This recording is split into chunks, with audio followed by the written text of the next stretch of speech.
तो इसकी कंटेंट में हम क्या क्या स्टडी करेंगे, इसकी हिस्ट्री ऑफ बैलेंस देखेंगे, ठीक है, टाइप्स ऑफ बैलेंसेस कौन कौन से हैं वो देखेंगे, क्लास डेजिग्नेशन क्या है उनकी, कहाँ पे रखना चाहिए, कैसे ऑपरेट करना चाहिए, कैलिब्रेशन कैसे करनी चाहिए, हैंडलिंग ऑफ वेट बॉक्स किस तरह होनी चाहिए, बैलेंसेज या calibration micro analytical and top load की कैसे होती है, secondary standard wait box calibration कैसे होती है, ये हम देखेंगे।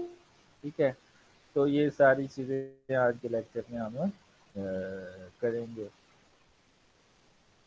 तो आज के लेक्चर में सबसे पहले हिस्ट्री देखें तो सबसे पहले जो सिंपल बैलेंसेस हैं जो इस तरह के होते थे, इनको यूज़ किया था जाता था 5000 BC के अंदर। ठीक है, बैलेंस की एक्चुअल जो टर्म है वो लेटिन वर्ड बाइलैक्स से आई है, जिसका मतलब है टू पैन। जो पहले बैलेंस यूज होते थे उनके टू पैन होते थे, एक साइड पे आप वेट रखते थे, दूसरी साइड पे चीज रखते थे। जैसे अभी भी देहातों में क्या होता है कि इसी तरह सब्जियां वगैरह बेचते हैं।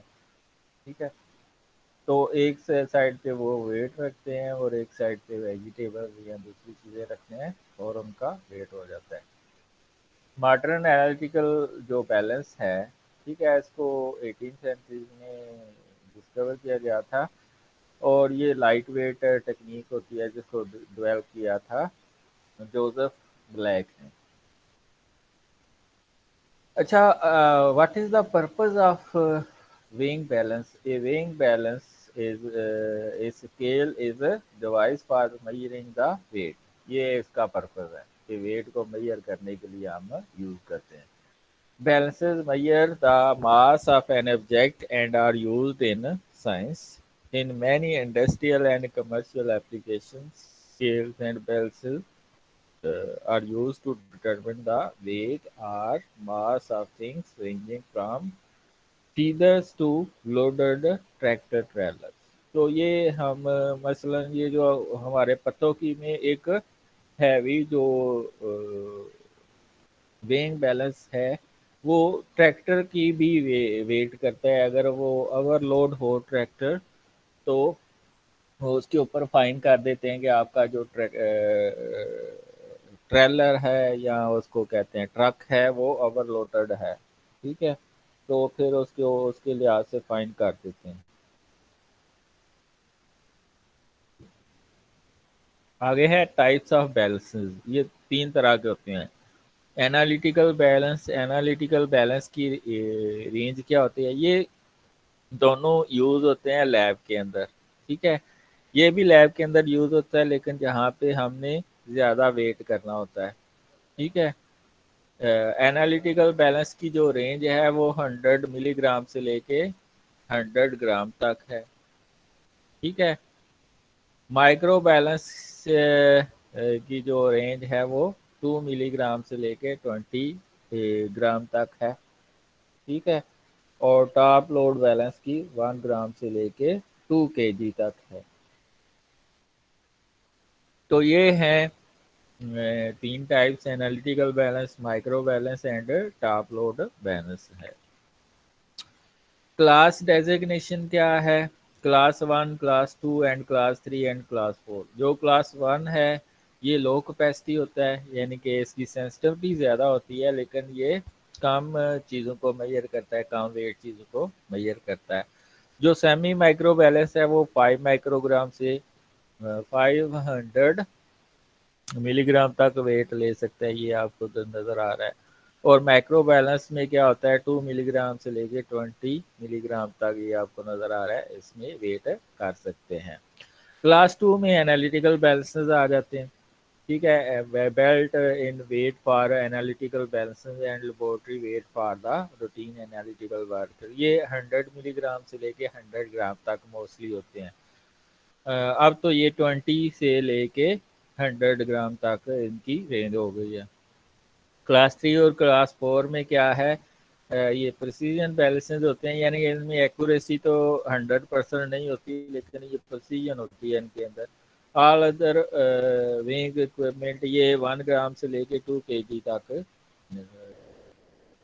वेट कर सकते हैं। ठीक है, अब कहाँ पे आपको वेइंग बैलेंस को रखना चाहिए? वेइंग बैलेंस को आपने वहाँ पे रखना है जहाँ पे एंटी वाइब्रेशन टेबल होना चाहिए। एंटी वाइब्रेशन टेबल कौन सा होता है? जहाँ पे कोई वाइब्रेशन ना हो रही हो। वाइब्रेशन का मतलब क्या है?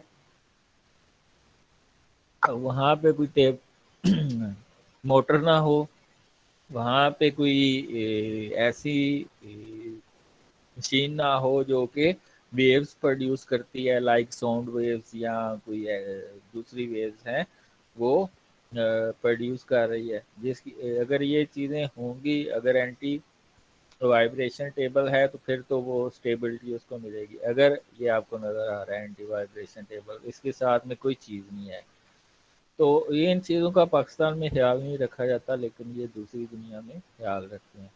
तो एंटी वाइब्रेशन टेबल होता है जिसमें साथ में कोई चीज़ नहीं पड़ी होती, कोई इंस्ट्रूमेंट नहीं पड़ा होता, और वहाँ पे वेइंग बैलेंस पड़ा होता है। ठीक है, तो ये जो इसकी एक्यूरेसी है, प्रिसीजन है या रिप्रोड्यूसिबिलिटी है, ये डिपेंड करती है कि कितना वो पोस्टकून एरिया है लैब का जहाँ पे आपने वेइंग बैलेंस को प्लेस किया हुआ है। ठीक है, तो अगर वो यानी कि वाइब्रेशन टेबल है तो उसमें 0.01 ग्राम जो है ये है, उसमें एरर आ सकती है। ठीक है, तो ऐसी जगह पे आपने नहीं रखना जहाँ पे वाइब्रेशन है। ठीक है, और मोस्टली आपने स्लाइडिंग डोर यूज़ करना है, जो जहाँ पे आपने वेइंग बैलेंस रखा हुआ है। ठीक है, वहाँ पे हवा का इतना ज़्यादा गुजर नहीं होना चाहिए। ठीक है, कोई ओवन कोई फर्नेस साथ नहीं पड़ी होनी चाहिए।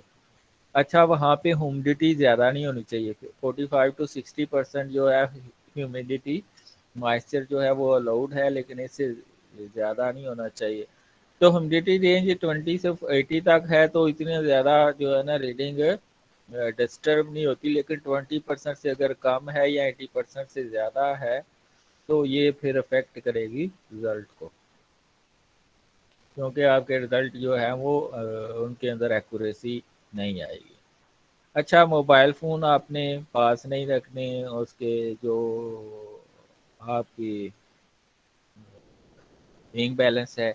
इसके अलावा कोई ऐसी डिवाइस नहीं रखनी पास जो इसके अंदर से इलेक्ट्रोमैग्नेटिक रेडिएशन या इलेक्ट्रिक मोटर्स नहीं रखनी जिसकी वजह से इलेक्ट्रिक फील्ड पैदा हो। तो ऐसी कोई चीज़ नहीं। मैग्नेटिक स्टीरर नहीं रखना, क्योंकि मैग्नेटिक स्टीरर होगा तो मैग्नेटिक फील्ड बनेगा जो उसको जो है वो अनस्टेबिलिटी देगा। लो ह्यूमिडिटी जो है वो स्टैटिक इलेक्ट्रिसिटी पैदा कर देती है, यानी कि स्टैटिक इलेक्ट्रिसिटी क्या होती है? यानी कि इम्बैलेंस ऑफ करंट को हम क्या कहते हैं? Static electricity. तो वो भी आपके रिजल्ट को अफेक्ट कर सकती है। और सबसे इम्पोर्टेंट चीज़ ये जो रेड कलर में आपको नज़र आ रही है और येलो कलर में, ये इसका पाकिस्तानी वाम ख्याल नहीं रखती। जो अगर आपका बैलेंस ऑन है तो उसको ऑन ही रहने देना है। आपने पूरा दिन अगर आपने उस पर काम करना है तो उसको ऑन ही रहने देना है, स्टैंड बाय मोड पे रखना है। ये नहीं है उसको ऑफ कर दें। ठीक है, और अगर अगर आपने ऑफ कर भी लिया है तो 1 घंटा उसको स्विच ऑन रख के फिर उसके ऊपर से आप रीडिंग लेंगे। 1 घंटा उसको रख के उसके ऊपर रीडिंग लेंगे। हाउ टू ऑपरेट, सबसे पहले आपने साफ कर लेना है ये ब्रश है। ठीक है, इसके अंदर ये जो डस्ट वगैरह है उसको आपने साफ कर लेना है ताकि उसका वेट वेइंग बैलेंस के ऊपर ना आए। दूसरा चीज़ आपने क्या करना है, जो ये आपको बबल दिखाई दे रहा है होता है, उसको सेंटर में करना है। अगर सेंटर में नहीं करेंगे तो एक्यूरेसी नहीं होगी रिजल्ट की। तीसरा, चैम्बर जो होता है वेइंग बैलेंस का, उसके अंदर आपने सिलिका रखना है ताकि मॉइस्चर को वो ऑब्जर्व कर सके। ठीक है, चौथा चीज़ जो है वो आपका बैलेंस जो है वो कैलिब्रेटेड होगा, तो फिर वो काम करेगा। कैलिब्रेटेड का मतलब क्या है कि डिफरेंट वेट आप उसके ऊपर रखते हैं, उसके ज़रिए आप उसको कैलिब्रेट करते हैं। और पांचवा क्या है, सैंपल को आप स्पैचुला के ज़रिए लेंगे या बटर पेपर के ज़रिए लेंगे। बटर पेपर एक बड़ा ही अच्छा पेपर होता है जो स्टिक नहीं करता चीज़ों के साथ, केमिकल के साथ। Carefully remove any sample residue spilled powder, ठीक है। Take special care during weighing of liquid, क्योंकि अगर स्पिल हो गया लिक्विड तो वो आपके रिजल्ट को अफेक्ट करेगा। Before closure enclose that pan is empty, pan जो है वो एम्प्टी होना चाहिए क्लोजर से पहले। अच्छा, इसमें लिखा है डोंट यूज A4 और A3 पेपर, क्योंकि इसमें बहुत से केमिकल स्टिक कर जाते हैं। मसलन सोडियम हाइड्रोक्साइड रखा है वो भी स्टिक कर जाएगा, पोटेशियम हाइड्रोक्साइड रखा है वो भी स्टिक कर जाएगा, तो ये आपने यूज नहीं करने। How to operate analytical balance, ये तो बिल्कुल सिंपल है कि पहले आपने प्रिंट करना है तो ये आईडी निकल आएगा, फिर आपने वे करना है, उसको प्रिंट करेंगे तो वो वे का प्रिंट निकल आएगा कि इतना इसने वे किया है। फिर आपने 3-4 रीडिंग ली हैं, उसका प्रिंट लिया, उसकी रीडिंग आ जाएंगी आपके पास। ये कैलिब्रेशन के लिए बहुत इंपॉर्टेंट है कि आप प्रिंट निकालें, लेकिन पाकिस्तान में तो ऐसे विंग बैलेंस नहीं है जिनके साथ प्रिंटर अटैच हो। और एंड के ऊपर फिर सैंपल नेम, टेस्ट और साइन का जो है वो प्रिंट निकलता है, उसमें आपने साइन करने होते हैं। कैलिब्रेशन फ्रीक्वेंसी, जो एनालिटिकल बैलेंस हैं ये जो मोस्टली हमारी लैब में यूज़ होते हैं, डेली हम सेकेंडरी वेट स्टैंडर्ड से उसको कैलिब्रेट करते हैं। ये वैसे मैंने नहीं देखा कि हमारी लैब में किसी में ये हो रहा हो, लेकिन करने चाहिए। ये इसमें नॉन जो मास के वेट हैं उसको हम रखते हैं ऊपर, अगर वो उसके मुताबिक आ रहा है वेट तो इसका मतलब है वो कैलिब्रेटेड है, और अगर उसके मुताबिक वेट नहीं आ रहा तो वो कैलिब्रेटेड नहीं है। Monthly with primary standard wait box, ये और ज़्यादा अच्छी होती हैं। प्राइमरी स्टैंडर्ड वेट बॉक्स जो वेट बॉक्स हैं वो ज़्यादा अच्छे होते हैं। माइक्रो बैलेंसेस को हम डेली या मंथली करते हैं प्राइमरी स्टैंडर्ड वेट बॉक्स के साथ। टॉप लोड में week with the primary standard weekly, यानी कि हर हफ्ता बाद उसको हम करते हैं। तो कैलिब्रेशन हमें फ्रीक्वेंटली करनी चाहिए ताकि हमारे रिजल्ट अच्छे हैं। Handling of weight box, wait box को आपने कैसे करना है, store the wait box in the dust free area, ताकि अगर इसके ऊपर डस्ट पड़ गई तो वेट की जो है उसको जंग लग सकता है और उसमें वेट के अंदर कम ज़्यादा ज़्यादा हो सकता है weight. Handling the weight use foreship, ये फोरशिप के ज़रिए आपने इन वेट को उठाना है, ठीक है। ये प्राइमरी है, ये सेकेंडरी है। यूज सर्टिफाइड वेट ओनली, एक स्पेशल कंपनी का बना हुआ हो जिसकी वैलिडिटी हो उसको आप यूज़ करें, ठीक है। स्कैंडी डेली एनालिटिकल बैलेंस को हमें वैसे तो डेली करना चाहिए स्कैंडी एनालिटिकल वेट बॉक्स के साथ कैलिब्रेट। अगर 1 ग्राम के ऊपर ±1 मिलीग्राम आ रहा है तो ये एक्सेप्टेड क्राइटेरिया है। 10 ग्राम के साथ ±2 मिलीग्राम, 100 ग्राम के साथ 20 मिलीग्राम, 100 मिलीग्राम के साथ 0.1 मिलीग्राम, और 10 मिलीग्राम से 0.01 मिलीग्राम, ये कैलिब्रेशन होनी चाहिए।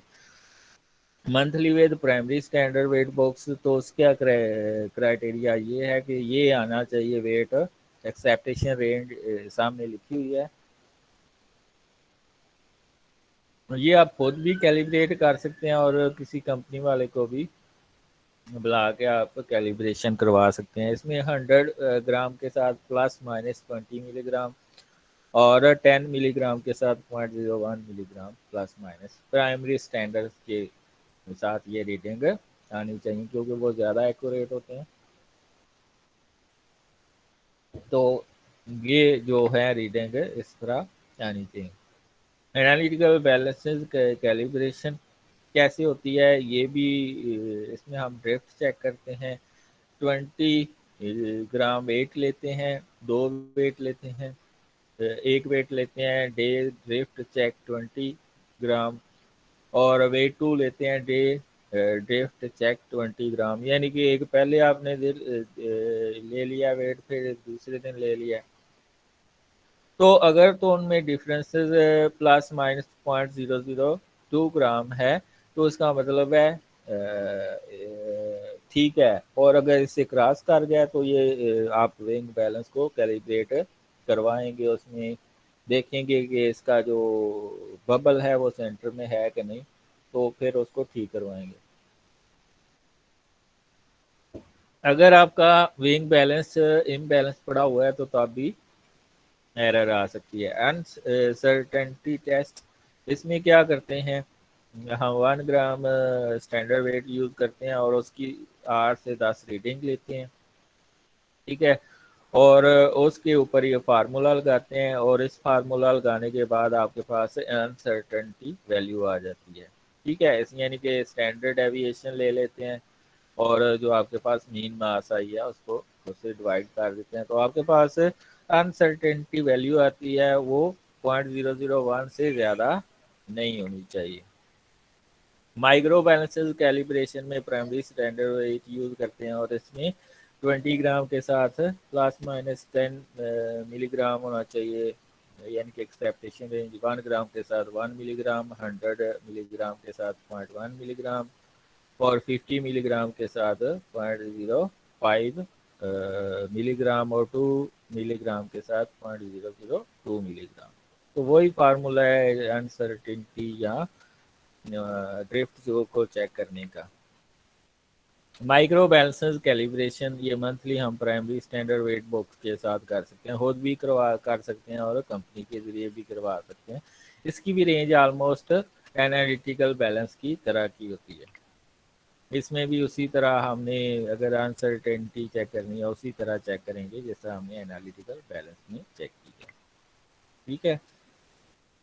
अच्छा, analytical balances calibration weekly primary standard wait box के साथ आपने पहले अपने सेकेंडरी वेट बॉक्स के साथ किया, आप प्राइमरी के साथ 400 ग्राम के साथ एक्चुअल वैल्यू ये आई है, ऑब्जर्व वैल्यू ये आई है, तो ये एक्सेप्टेशन रेंज है 0.02 ग्राम, ठीक है।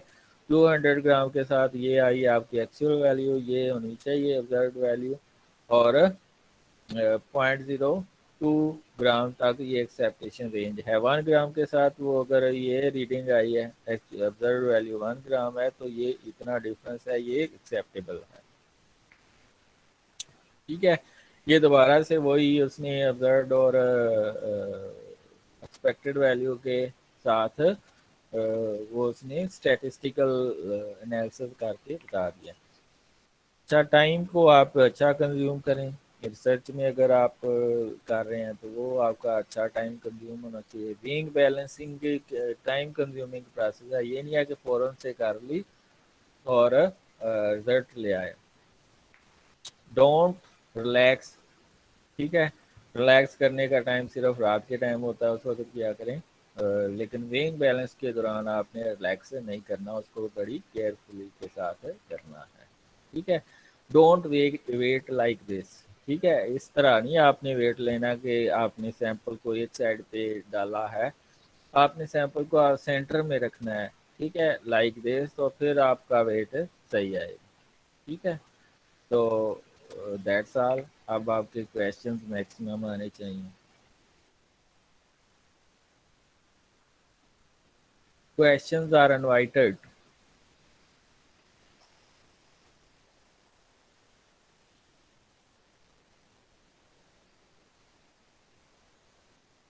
क्वेश्चंस किसी का कोई क्वेश्चन नहीं है तो बताएं।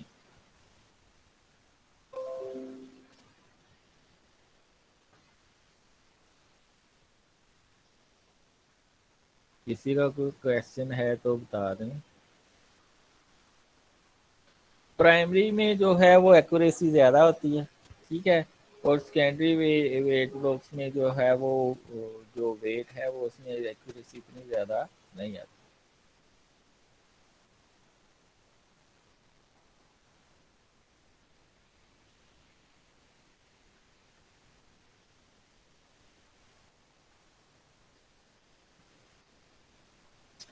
अगर आपके प्राइमरी वेट बॉक्स अच्छी वैल्यू दे रहे हैं तो फिर सेकेंडरी के ऊपर जाने की ज़रूरत है। सेकेंडरी की वैल्यू अगर आपकी अच्छी आ रही है तो फिर प्राइमरी की तरफ जाने की ज़रूरत नहीं पड़ती।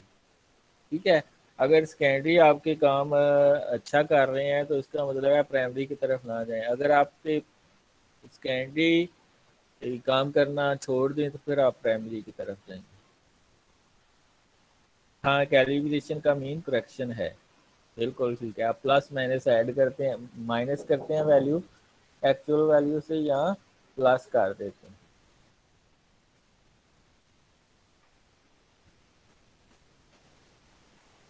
हाँ जी, किसी का कोई और क्वेश्चन है तो बताएं।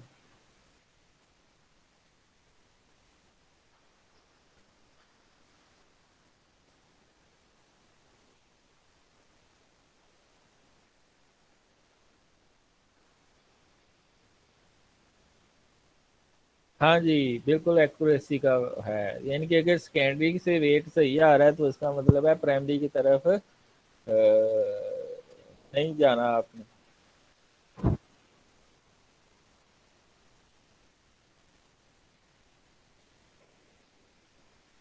अच्छा, ये जो 0.001 का डिफरेंस आता है, इसको आप अगर प्लस में डिफरेंस आता है तो उसको माइनस कर देंगे, और अगर माइनस में आ रहा है तो उसको प्लस कर देंगे। ठीक है, तो वो जो डिफरेंस आता है जो हम वैल्यू लेते हैं उसमें ऐड कर देते हैं या माइनस कर देते हैं।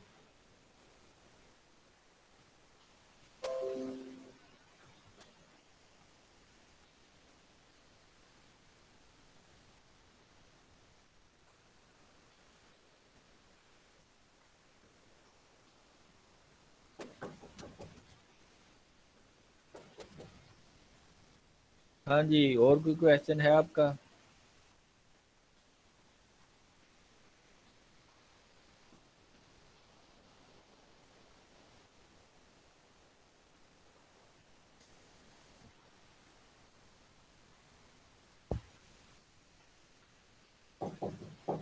अच्छा, कल ले लो देख लेना। अच्छा, कल आपका जो है ना, जो प्रेजेंटेशन रह गई हैं वो 1 से 3 बजे के दौरान होंगी। कल जो प्रेजेंटेशन रह गई हैं वो 1 से 3 बजे के दौरान होंगी। तो ये ख्याल रखेंगे ना विंग बैलेंस यूज करते वक्त इन चीज़ों का नेक्स्ट टाइम।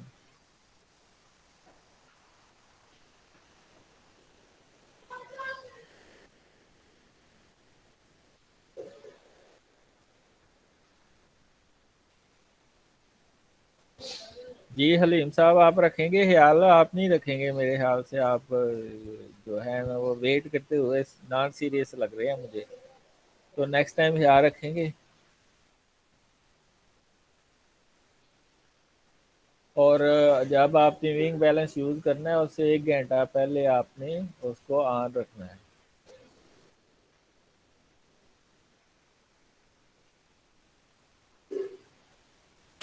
अगर आप ऐसा नहीं करेंगे तो उसकी स्टैंडर्डाइजेशन नहीं होगी।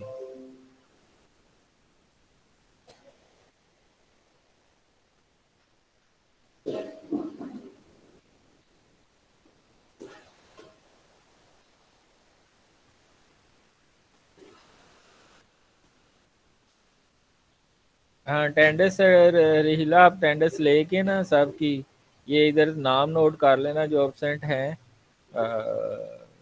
कुछ ग्रुप को भी छोड़ गए हैं, तो जो दिन की अटेंडेंस है उनकी लगा के मुझे व्हाट्सएप कर दें, जो एबसेंट हैं उनकी अटेंडेंस व्हाट्सएप कर दें। जो प्रेजेंट है उनके नाम नहीं लिखने, जो मेन ग्रुप है ना एनालिटिकल का, उसमें जो एबसेंट है उनके नाम सेंड कर दें।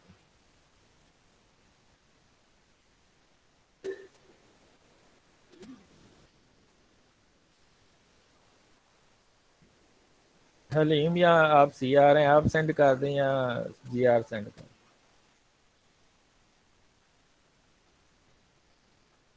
दें।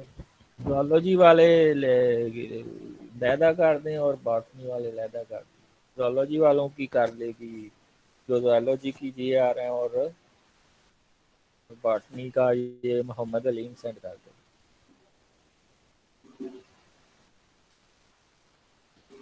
9 बजे वाली क्लास में कल हम डीएनए सीक्वेंसिंग पढ़ेंगे।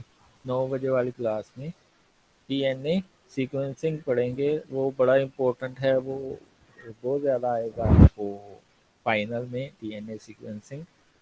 तो ये जो वेइंग बैलेंस की क्लास है, इसको मैं वाइट बोर्ड पे भी करके ना आपको सेंड कर दूंगा। ये सारी टेक्निक्स जो है ना वाइट बोर्ड पे करके मैं यूट्यूब पे अपलोड करता हूँ। ठीक है।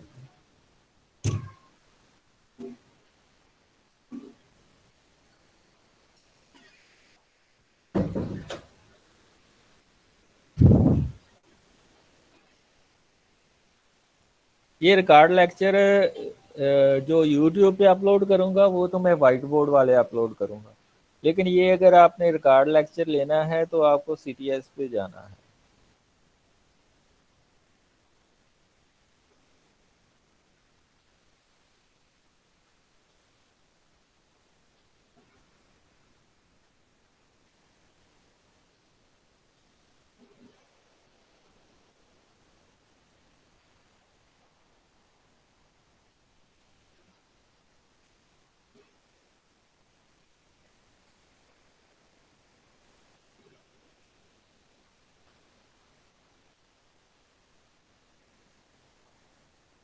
अच्छा, जिनको लिंक नहीं मिल रहा वो अपना अल्टरनेटिव ईमेल आईडी दे सकते हैं।